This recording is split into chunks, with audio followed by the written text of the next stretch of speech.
Consciousness, simply defined, is awareness by the mind of itself and the world.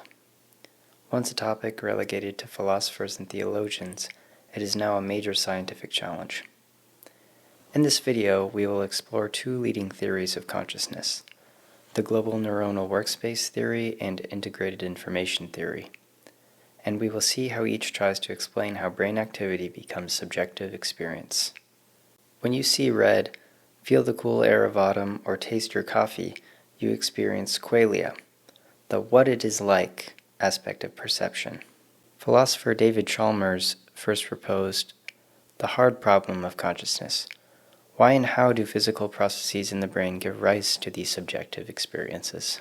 Science can explain perception, behavior, and information processing, so-called easy problems, but it can't yet explain why any of these things feel like anything.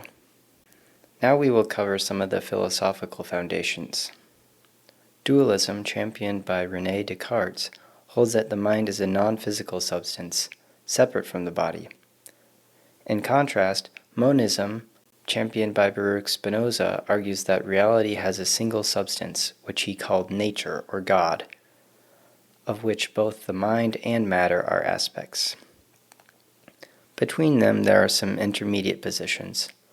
Panpsychism asserts that all matter has some sort of proto-consciousness and that complex organization of these subsystems, like brains, bring about full consciousness. Personally, I lean toward non-reductive physicalism, the idea that the mind supervenes on physical processes but is not reducible to them. For example, when you stub your toe, the neural firing in your somatosensory cortex realizes the pain, but the qualitative aspect, how much it hurt, is not fully captured by physics and is psychological in nature. Philosopher John R. Searle challenged the idea that computation alone could produce understanding.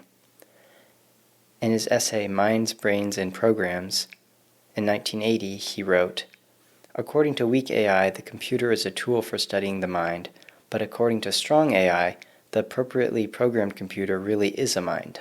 Searle then went on to propose the Chinese room thought experiment, which imagines a person who follows English instructions for manipulating Chinese symbols, but that person doesn't know Chinese. This person could give correct answers to Chinese questions without even understanding Chinese. Searle concluded that computers manipulate syntax but lack semantics. They simulate understanding without actually having any of it. True consciousness, he argued, requires biological causal powers and not just symbol or syntactical processing. Philosophical debates set the stage, but neuroscience now seeks neural correlates of consciousness, patterns of brain activity that accompany awareness. Two major scientific frameworks dominate this search: the global neuronal workspace theory, GNW, and the integrated information theory, IIT. The global neuronal workspace theory, first proposed by Bernard Baars in 1988 and later developed by Stanislaus Dehaene, describes the brain as a collection of specialized modules, vision, hearing, memory, language, working mostly unconsciously. But when one module's activity crosses a threshold, it triggers a sudden ignition that activates a distributed network across the cortex. This amplification allows the information to be broadcast to many other systems, creating a unified conscious perception, also known as the global neuronal workspace. The cortex is implicated the most because of pyramidal neurons in layers 2 and 5 of the cortex. Here's an illustrative example of global neuronal workspace theory. Imagine an office building. There's a conference room, there's the cubicles, and there's the reception.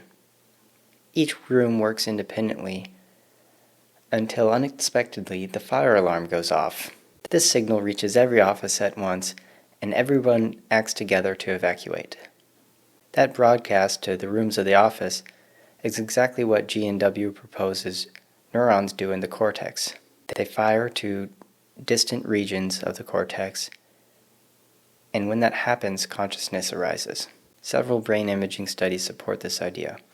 When people report seeing a visual stimulus, activity in the frontal and parietal lobes become widespread and sustained. And during anesthesia or deep sleep, this long-range connectivity in G&W collapses.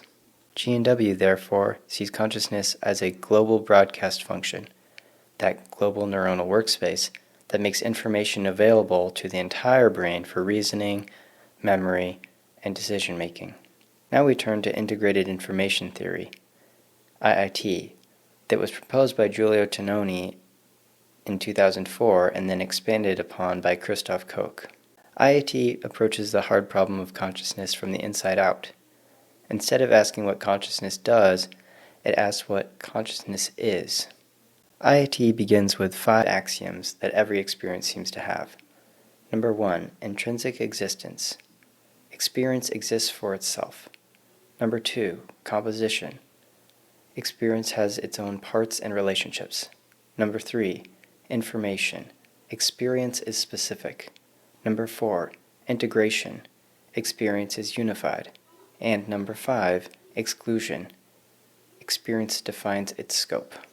IIT claims that a physical system will be conscious if its internal parts influence each other in a way that is integrated and irreducible. In IIT, consciousness is identical to a system's ability to make a difference to itself. If parts of the system cannot be broken down into independent subsystems without losing essential cause-effect power, that system has high integrated information, denoted by phi. The group of elements that maximizes phi corresponds to the conscious subject. Just like G&W, there are empirical data to support IIT.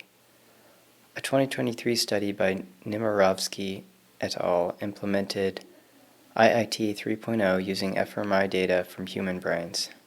They computed approximations of phi and found patterns consistent with IIT's predictions. Brain states showing higher integration, such as working memory tasks, also showed richer, more differentiated brain activity. This kind of work brings IIT closer to measurable neuroscience and demonstrates that the theory's principles can, at least partially, be tested. IIT also explains why some large brain regions, like the cerebellum, contribute little to consciousness. Although the cerebellum is densely packed with neurons, its circuitry is too modular to yield high integration. Now let's compare G&W and IIT. Both theories link consciousness to large-scale brain activity, but they emphasize different mechanisms. G&W sees consciousness as a function. Information is globally broadcast in a global network across distant brain areas. IIT sees consciousness as a state, the system's own integrated cause-effect structure. G&W structurally highlights the frontal parietal network and global accessibility.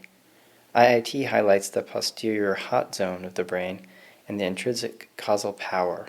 Where G&W asks what consciousness does, IIT asks what consciousness is. Since these two paradigms are clashing, there are criticisms of both. G&W's critics argue that the frontal activation may reflect attention or reporting, but not raw awareness. IIT faces criticism for leaning towards panpsychism, since any feedback-rich system could have some phi, for instance, a complex computer chip. John Searle's earlier point still remains. Even if a network achieves high integration, does it truly understand what it's doing?